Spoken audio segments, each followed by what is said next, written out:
feel low, you can still go. Even when you feel slow, you can still go. Even when there's no hope, you can still go. I never answer to no, man, I still go. Go, go, go, go, go, go, go, go, go, go, go, go, yo, go, go, go. Hustle hard, hustle every single day.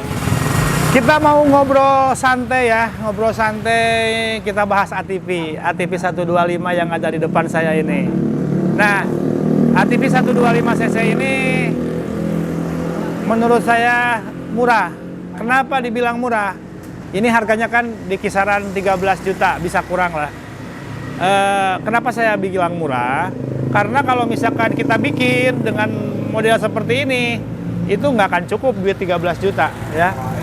Nah, ini bisa digunakan untuk hiburan keluarga, di komplek, di taman. Kalau misalkan punya kebun juga bisa bermain ATV yang ini yang kecil gitu ya. Nah, ini kita mau bahas nih, mau bahas dulu untuk untuk perorangan ya. Kita mau bahas digunakan untuk perorangan. Kalau untuk perorangan ini sih saya rasa akan lebih awet kalau untuk perorangan. Karena kenapa saya bilang untuk awet? Karena dipakainya kalau untuk perorangan kan nggak mungkin tiap hari juga kan, paling Sabtu Minggu, kalau weekend dengan keluarga seperti itu. Paling ya setting-setting rantai, ganti oli seperti itu. Dan untuk part-part pun akan terasa lebih awet, nggak akan cepat nggak akan cepat banyak yang rusak seperti itu. Tapi nggak usah khawatir kalau untuk ATV yang seperti ini paling mudah perawatannya ya. Ini sama dengan motor bebek, karena konstruksi mesin pun ini sama dengan seperti motor bebek, seperti itu. Konstruksinya motor bebek, seperti bebek modif, trail seperti itu ya.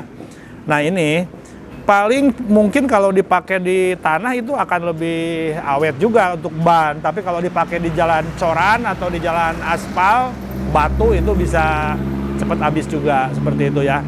Nah untuk ATV di sini yang 125cc itu ada Commander, ada kuning, ada oranye, ada biru, ada juga diesel. Nah, jadi kalau untuk perorangan, untuk perawatannya mudah, bisa memanggil bengkel, tapi bengkelnya jangan bengkel-bengkel yang baru. Kalau abal-abal terlalu ini ton. Jadi bengkelnya jangan yang baru belajar buka-buka baut disebut bengkel gitu, seperti itu. Jadi harus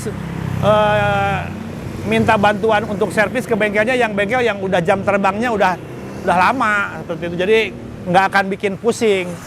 Nah kalau misalkan mau diservis sendiri, kalau misalkan tidak bisa servis sendiri ya jangan dipaksakan servis sendiri, nanti malah pusing seperti itu. Bukan ininya ya, bukan kalau bukan ranahnya, kata Siles bukan ranahnya. Jadi kalau misalkan memang kita bisa oprek-oprek mesin ya bisa kita kerjain sendiri, sangat mudah sekali seperti itu. Tapi kalau misalkan nggak bisa ya kita suruh bengkel aja, nggak usah pusing-pusing seperti itu. Nah itu ya. Dan ini tergolong murah menurut saya untuk ATV sejenis ini. Kalau misalkan masih dibilang mahal, mungkin bukan mahal tepatnya, tapi harus nabung lagi untuk nambah beli gitu. Nah ini kita bahas untuk pemakaian pribadi, untuk pemakaian perorangan. Kalau dipakai untuk perorangan kan cenderung lebih awet ya. Ini bisa dipakai sama orang tua, sama anak-anak, boncengan ini bisa. Bahan bakar ini bensin murni, begitu. Nah kita sekarang mau dibahas untuk pelaku wisata atau untuk disewakan, direntalkan. Nah ini nih yang paling kita harus sampaikan ke teman-teman yang mau buka usaha rental ya. Mau buka usaha, jangan sampai nanti pada saat membuka rental itu merasa merasa capek. Apa yang harus dipersiapkan kalau misalkan mau buka rental? Pertama, kalau mau buka rental ya jangan mau ngambil untungnya saja, sewaannya gede, tapi juga harus dipertimbangkan maintenance, perawatan seperti itu. Nah untuk perawatannya seperti ini. Kalau misalnya kembalikan lagi ke pengusaha rentalnya, kalau misalkan memang basicnya mekanik, itu nggak ada masalah menurut saya. Pasti bisa, pasti gampang. Nah, ini saya garis bawahi yang mau buka usaha rental ATV yang tidak tahu sama sekali dengan otomotif, yang tidak ada basic dengan mesin. Nah, ini yang harus kita siapkan. Berarti harus mempunyai PIC atau mempunyai karyawan yang di bidangnya untuk maintenance. Misalkan punya mekanik. Nah, untuk memilih mekanik pun jangan asal memilih mekanik. Jangan cuma bisa pegang kunci-kunci. Itu disebut mekanik nggak juga kan? Kalau mekanik itu kan udah teruji, udah kalau misalkan di bengkel-bengkel resmi motor-motor terkemuka kan sudah tersertifikasi seperti itu. Tapi kalau bengkel-bengkel umum juga nggak masalah, yang penting jam terbang bengkelnya udah ini. Biasanya gini ya, kalau bengkel, ciri-ciri bengkel-bengkel yang jam terbangnya tinggi, kalau ada masalah, ada kesulitan, itu tidak akan banyak mengeluh, pasti akan mencari solusi gimana caranya. Jadi kalau misalkan bengkel itu harus bisa menyervis kendaraan otomotifnya itu bukan bukan hanya ganti saja, bongkar ganti yang baru. Tapi kalau yang namanya mekanik itu kan harus sekiranya masih bisa diperbaiki. Nah, seperti itu. Jadi tidak asal kalau misalkan cuma main ganti kan semua orang juga bisa mungkin ya.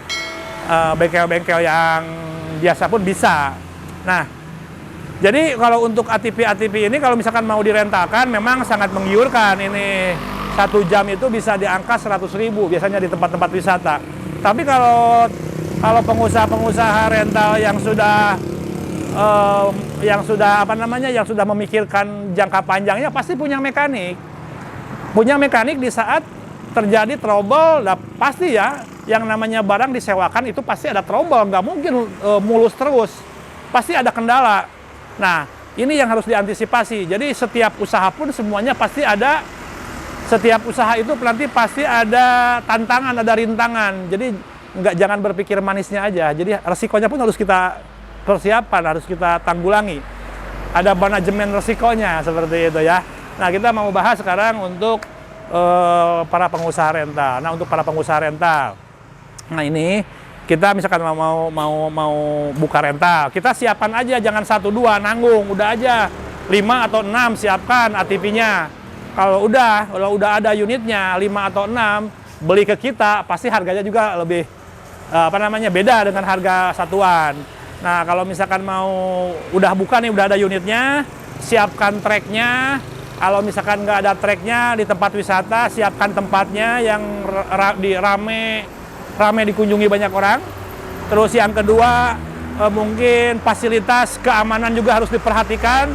Kalau yang sewa ATV itu biasakan pakai sepatu dan pakai helm seperti itu. Nah, yang ketiganya kasih edukasi ke yang mau nyewa itu, ke yang mau rental. Misalkan aturannya nggak boleh dipakai lebih dari 2 orang, nggak boleh kecepatan lebih dari berapa, nggak boleh misalkan dipakai ke jalan raya, begitu. Jadi dipandu. Kalau misalkan anak di bawah berapa tahun nggak boleh pakai, seperti itu ya. Jadi harus ada aturan. Jadi jangan seenaknya, sejalannya aja, yang penting dapat uang. Nggak seperti itu juga. Jadi kita harus punya aturan mainnya seperti itu. Jadi supaya tertib semuanya berjalan lancar dan usaha pun terus berjalan dan tantangan bisa dikendalikan, bisa ditanggulangi seperti itu. Kalau misalkan unit-unit ATV seperti ini sih menurut saya sih mudah ya. Paling kalau untuk direntalkan biasanya sih yang sering terjadi kerusakan itu misalkan dinamo starter. Dinamo starter itu akibat dari keseringan menggunakan starter elektrik ya, yang mengakibatkan dinamo starter ini panas dan akhirnya kebakar. Nah, itu kan wajar-wajar aja kalau misalkan dipakai untuk rental, namanya juga direntalkan pasti banyak yang pakai. Dan yang pakainya pun bukan orang yang sama, pasti ganti-ganti kan. Orang misalkan yang nyewa yang A, cara bawanya seperti ini, pasti beda-beda dan itu akan berpengaruh ke berpengaruh ke ATV-nya bisa bertahan lama atau sebentar seperti itu. Terus yang selanjutnya, nah perlu diketahui juga untuk cara kalau saya yakin lah kalau misalkan mekanik yang sudah handal, yang sudah teruji, pasti dia akan bisa cara setting rantai gimana pasti tahu cara misalkan lehernya misalkan nggak enak bisa dibenerin. Pasti yakin lah kalau mekanik, kecuali kalau salah ini salah pemilihan mekanik. Punya rental ATV kita pilih mekanik yang salah, itu yang akan menjadi masalah. Karena ya kalau misalkan kitanya nggak tahu apa-apa, terus mekaniknya juga kurang paham, yang akhirnya kan bikin pusing juga seperti itu. Gitu ya. Jadi kalau misalkan rental ATV itu saya harapkan sih, saya sarankan sih harus punya mekanik, kalau misalkan tidak bisa mengservis sendiri, seperti itu ya. Itu hanya tips saja dari saya supaya ada gambaran. Saya mau buka usaha nih rental, tapi gimana caranya? Ya itu tadi, punya ATV, ada lahan trek, punya mekanik untuk maintenance, dan bikin aturan yang baik untuk rental, seperti itu, supaya bisnisnya menguntungkan. Oke ya, itu aja mungkin tips dari kita, supaya ada gambaran yang mau buka usaha, seperti itu. Jadi harus punya mekanik terutama ya. Oke, terima kasih semuanya yang sudah nonton. Jangan lupa yang belum subscribe, silakan pencet juga loncengnya supaya dapat notifikasi. Sampai jumpa di next video.